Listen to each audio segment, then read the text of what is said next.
Zino yaxshi ish emasda, 3 ta balo keladi zino qilib yurgan. O'sha zino deganda o'sha ayollarga borish ham tushuniladi, qizlar bilan telefonda gaplashish ham tushuniladi, ko'z zinosi ham tushuniladi, qo'l zinosi, qalb zinosi, hammasi zino deganda hammasiga balo bitta keladi. Zinoning yomonligi shuki, birinchisi rizqidan baraka o'chib ketib qoladi, ikkinchisi odamlarning qalbida mag'zub bo'ladi deganlar. Ya'ni mag'zub degani odamlar uni suymaydi.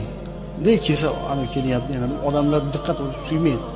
Odamlarning nazdida mahbub bo'lmaydi u man. Mag'zub bo'ladi, teskari, g'azab qilingan bo'ladi. Hamma yomon ko'radi odam. Uchinchisi Xudoning g'azabi to'xtovsiz yog'ilib turadi. Xudoning rahmatidan uzoq bo'ladi.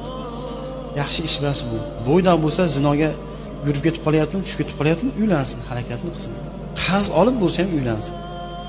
Zino qilgandan ko'ra qarz olib bo'lsa ham uylansin. Zinoga tushib ketib qolmaydi, qarz olib kim uylanadigan bo'lsa, Alloh va'da bergan uzalmasa men uzaman degan Alloh endi. Lo'nda qilib aytsin hadislar, o'zimiz tilda o'zbekcha qilib aytadigan bo'lsa, uzalmasang men uzaman deydi. Ya'ni men turibman deydi-yu, qo'rqma men turibman degan Alloh. Yo'q, qarzga olib uylansin. Niyati o'sha zinoga kirib qoladi. Agar tez uylanmasa zinoga voqea. Zino shunaqa harom, shunaqa og'ir gunoh ekan.